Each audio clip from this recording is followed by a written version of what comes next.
Hello बच्चों, आज हम सीखेंगे इलेक्ट्रिक फील्ड एनालिसिस। मतलब आप थोड़ी सी साधारण सी भाषा में कैसे समझ सकते हैं कि कई बार न्यूमेरिकल जब पूछा जाता है आपसे तो वो एक कहानी के फॉर्म में पूछा जाता है और वो कहानी कहीं ना कहीं एक एनालिसिस से ही बिल्ड होती है। जैसे एक पॉइंट चार्ज के अराउंड जो फील्ड है वहां पे इलेक्ट्रिक पोटेंशियल को ऑब्जर्व करना, इलेक्ट्रिक फील्ड एनालाइज करना, इलेक्ट्रिक फोर्सेस को एनालाइज करना, पोटेंशियल डिफरेंस की बात करनी, एनर्जी की बात करनी, ये सारी चीजें। ऐसे ही और भी चार्जेस के कॉन्सेप्ट्स हो सकते हैं। मतलब जरूरी नहीं कि मैं बार बार पॉइंट चार्ज की बात कर रहा हूं, मैं पैरेलल प्लेट्स की बात कर सकता हूं। मतलब दो चार्ज्ड प्लेट्स हैं, एक पॉजिटिवली चार्ज है और निगेटिवली चार्ज है और दोनों को नजदीक रखा गया है। डायपोल की बात कर सकते हैं, डायपोल के अराउंड फील्ड की बात कर सकते हैं, या फिर आपको पता है कि एक पॉइंट चार्ज है, एक प्लेट है, यहां पे फील्ड रीजन की बात कर सकते हैं। तो आज मैं एक पर्टिकुलर कॉन्सेप्ट लूंगा और वहां पे हम सारी बातें सीखेंगे। जैसे मैं पैरेलल प्लेट्स की बात करूं, पैरेलल प्लेट्स की बात करूं और वहां पे फील्ड की रीजन की बात करूं। जैसे आप देखिए, समझते हैं बिल्कुल साधारण भाषा में और एनालाइज करते हैं कि यार क्या अंडरस्टैंडिंग हमारी स्ट्रांग है या फिर नहीं है। जैसे एक फील्ड, एक प्लेट है आपके पास, ये प्लेट, ठीक है, ये एक प्लेट है और ये टू डायमेंशनल प्लेट है। मतलब लाइक दिस, इस टाइप की एक प्लेट है। मतलब मैं इसे ड्रॉ भी कर देता हूं प्रॉपर। ये आपके पास एक प्लेट है,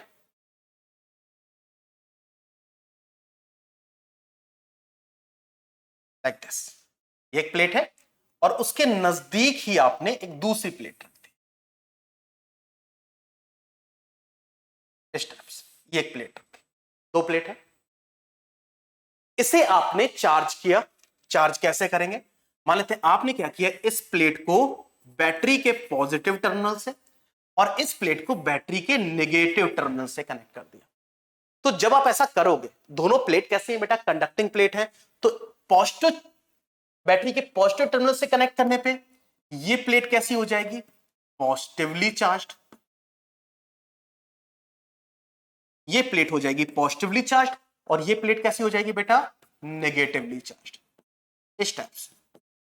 यानी जितना चार्ज इस पे डिस्ट्रीब्यूटेड होगा, मान लेते हैं प्लस क्यू, तो इस पे भी चार्ज डिस्ट्रीब्यूशन कितना होगा बेटा? मैग्नीट्यूड में उतना ही होगा। इस पे प्लस क्यू, इस पे माइनस क्यू, दोनों पे इक्वल चार्ज है। अब मैं इसके फील्ड एनालिसिस की बात करूं तो इसके फील्ड रीजन की बात करूं तो आपको पता है कि पॉजिटिव चार्ज से फील्ड लाइंस डाइवर्ज होती है और नेगेटिव में कन्वर्ज। तो इसका मतलब फील्ड लाइंस कैसे जा रही होंगी? फील्ड लाइंस डाइवर्ज होके कहां पे जा रही होंगी? इस टाइप से। क्योंकि इसमें यूनिफॉर्म डिस्ट्रीब्यूशन ऑफ चार्ज है और इसमें भी यूनिफॉर्म डिस्ट्रीब्यूशन ऑफ चार्ज है। दैट्स वाई आप समझ सकते हो, आप अंडरस्टैंड कर सकते हो, आप एक इमेज क्रिएट कर सकते हो कि फील्ड लाइंस कुछ इस टाइप से ड्रॉ हो रही होंगी कि नहीं?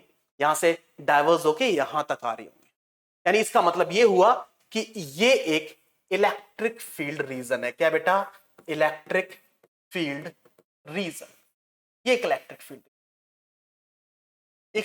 रीजन, मतलब ये इलेक्ट्रिक फील्ड रीजन है। इसका मतलब ये होगा, अगर एक यहां पे कोई चार्ज में लेके आऊंगा, कोई भी पॉइंट चार्ज में लेके आऊंगा, तो मुझे बताओ क्या वो चार्ज एक फोर्स एक्सपीरियंस करेगा? आप कहोगे सर बिल्कुल करेगा। किधर की तरफ करेगा? तो in the direction of electric field है। जैसे अगर मैं पॉजिटिव चार्ज यहां पे कहीं बीच में प्लेस कर दूं तो उस पर डायरेक्शन ऑफ फोर्स क्या होगी? Positive to negative. अगर मैं इसमें बीच में नेगेटिव चार्ज प्लेस कर दूं तो उसमें डायरेक्शन ऑफ फोर्स की तरफ होगी? Negative to positive. तो फोर्स की डायरेक्शन क्या है आपको बहुत अच्छे से पता है, फील्ड का बहुत अच्छे से पता है। और आपको पता है ये जो फील्ड है वो 100% नेचर में कैसी होगी बेटा? यूनिफॉर्म होगी। कैसी होगी बेटा? यूनिफॉर्म। यूनिफॉर्म फील्ड का मतलब है हर जगह इलेक्ट्रिक फील्ड इंटेंसिटी मैग्नीट्यूड में सेम है। यहां पे हर जगह इलेक्ट्रिक फील्ड इंटेंसिटी, अगर मैं यहां की बात करता हूं तो यहां पे इलेक्ट्रिक फील्ड इंटेंसिटी, यहां की बात करूं इलेक्ट्रिक फील्ड इंटेंसिटी मैग्नीट्यूड में सेम होगी। तो आपको पता है पैरेलल प्लेट की वजह से फील्ड कुछ इस टाइप से एनालिसिस में आती है। अब इसके बारे में समझते हैं इसमें क्या क्या पॉसिबिलिटीज है। मुझे बताओ फील्ड लाइंस डाइवर्ज कहां से हो रही है? यहां से, और ट्रेवल करके कहां तक जा रही है? यहां तक। इनके बीच में गैप मान लेते हैं कितना? इनके बीच में गैप मान लेते हैं बेटा डी। कितना गैप मान लेते हैं? डी। या फिर इनके बीच में वो गैप आर मान लेते हैं, आर मान लेते हैं, ठीक है, आर मान लेते हैं। मुझे बताओ जब फील्ड लाइंस यहां से यहां ट्रेवल कर रही है, तो अगर मैं इस पॉइंट की बात करूं, इस पॉइंट की बात करूं, इस पॉइंट की बेटा, अगर मैं इस पॉइंट की बात करता हूं, इस पॉइंट की बात करता हूं, तो यहां पे पॉजिटिव चार्ज की वजह से जो फील्ड स्ट्रेंथ होगी उसकी डायरेक्शन क्या होगी, इधर की तरफ, और निगेटिव चार्ज की वजह से फील्ड स्ट्रेंथ भी किधर की तरफ होगी, इधर की तरफ। मतलब आपको पता है पॉजिटिव चार्ज की वजह से फील्ड स्ट्रेंथ और निगेटिव चार्ज की वजह से फील्ड स्ट्रेंथ यहां पे ऐड हो जाएगा कि नहीं, यस और नो, यस और नो। आपको पता है कि एक प्लेट की वजह से electric field intensity due to positive charge that is equal to sigma upon 2 epsilon naught, यानी इस प्लेट की वजह से यहां पे इलेक्ट्रिक फील्ड इंटेंसिटी कितनी होगी, sigma upon 2 epsilon not. Sigma का मतलब बेटा सरफेस चार्ज डेंसिटी, क्या, surface charge density, surface charge density sigma upon epsilon not.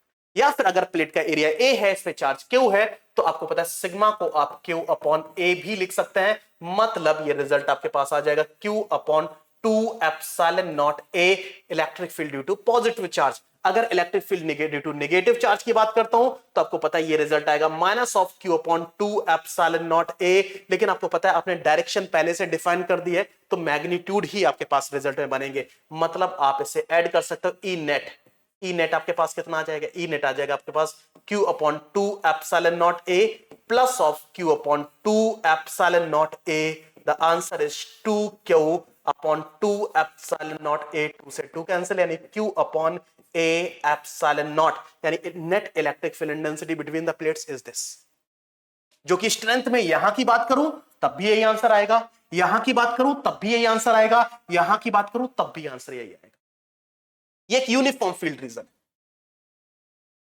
और स्ट्रेंथ कितनी है ये भी आपको पता चल गया। यानी एक पॉजिटिव प्लेट नेगेटिव प्लेट को अगर मैं कंबाइंडली इस टाइप से प्लेट प्लेस करता हूं तो एक यूनिफॉर्म फील्ड रीजन बनता है और स्ट्रेंथ हर जगह सेम होती है और मैग्नीट्यूड में वैल्यू कितनी होती है, वो इतनी होती है।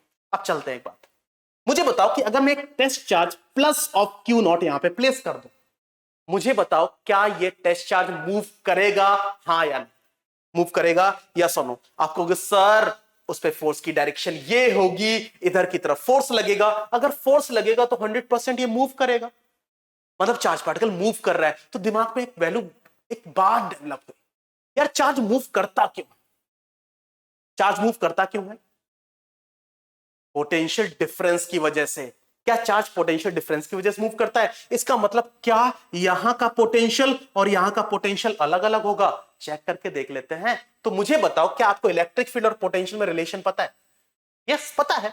इलेक्ट्रिक फील्ड यानी E इज इक्वल टू आपके पास होता है minus of dv upon dr, means the negative gradient, the negative gradient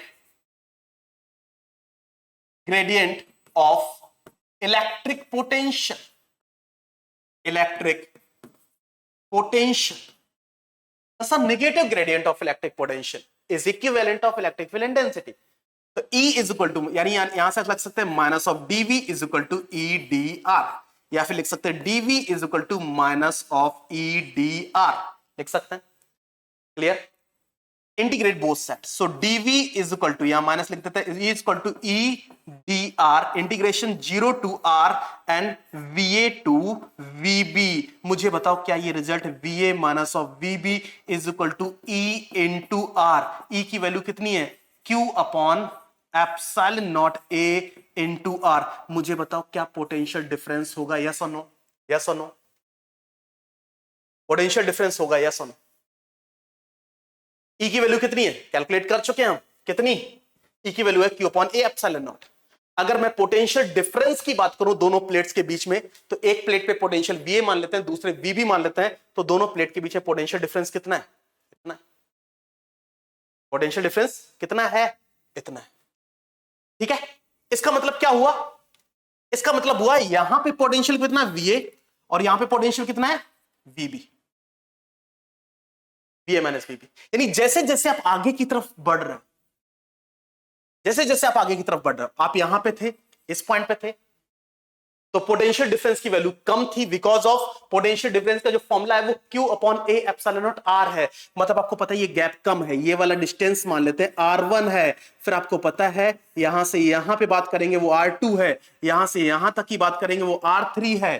तो आपको पता है कि R की वैल्यू इंक्रीज कर रही है, मतलब पोटेंशियल डिफरेंस इंक्रीज कर रहा है, पोटेंशियल डिफरेंस इंक्रीज कर रहा है। यहां पे पोटेंशियल डिफरेंस की वैल्यू कम, फिर और ज्यादा, फिर और ज्यादा, क्योंकि R की वैल्यू लगातार बढ़ रही, यानी पोटेंशियल डिफरेंस है। अगर मैं इस पॉइंट की बात करूं तो यहां पे पोटेंशियल लो, देन वेरिएबल यानी वेरी कर रहा है पोटेंशियल, यानी पोटेंशियल डिफरेंस है। अगर पोटेंशियल डिफरेंस तो बीच में अगर चार्ज को प्लेस कर देंगे तो मुझे बताओ क्या वो चार्ज एक जगह से दूसरी जगह मूव करके जाएगा? बिल्कुल जाएगा, बिल्कुल जाएगा बेटा। किधर की तरफ जाएगा? इधर की तरफ मूव करेगा, बिकॉज ऑफ पोटेंशियल डिफरेंस। तो अगर आपसे पूछा जाए कि इस फील्ड में, इस यूनिफॉर्म फील्ड में चार्ज पार्टिकल एक जगह से दूसरी जगह क्यों जा रहा है, तो आप कहोगे सर पोटेंशियल डिफरेंस। तो चार्ज पार्टिकल एक जगह से दूसरी जगह क्यों जाता है? पोटेंशियल डिफरेंस की वजह से। तो इस फील्ड एनालिसिस में आप देख पा रहे हो कि फील्ड रीजन है, यूनिफॉर्म फील्ड रीजन है, पोटेंशियल डिफरेंस है। अच्छा एक बात बताओ बेटा, पोटेंशियल डिफरेंस है, अगर मैं इस पॉइंट की बात करूं और इस पॉइंट की बात करूं और मैं इस पॉइंट की बात करूं और इस पॉइंट की बात करूं, तो मुझे बताओ कि इसका पोटेंशियल कितना है? VA, इसका कितना है? V1, इसका भी V1, इसका भी V1, इसका भी V1। तभी तो पोटेंशियल डिफरेंस सेम आएगा। VA minus of V1, VA minus of V1, VA minus of V1, VA minus of V1। तो मुझे बताओ क्या ये जो बीच में एक रीजन है, ये वाली जो लाइन है, ये वाली जो लाइन है, तो क्या वो ये एक इक्विपोटेंशियल लाइन है? यस और नो? यस और नो? और क्या ऐसी ही है कि ये लाइन, ये भी एक इक्विपोटेंशियल लाइन है? अरे हाँ या ना?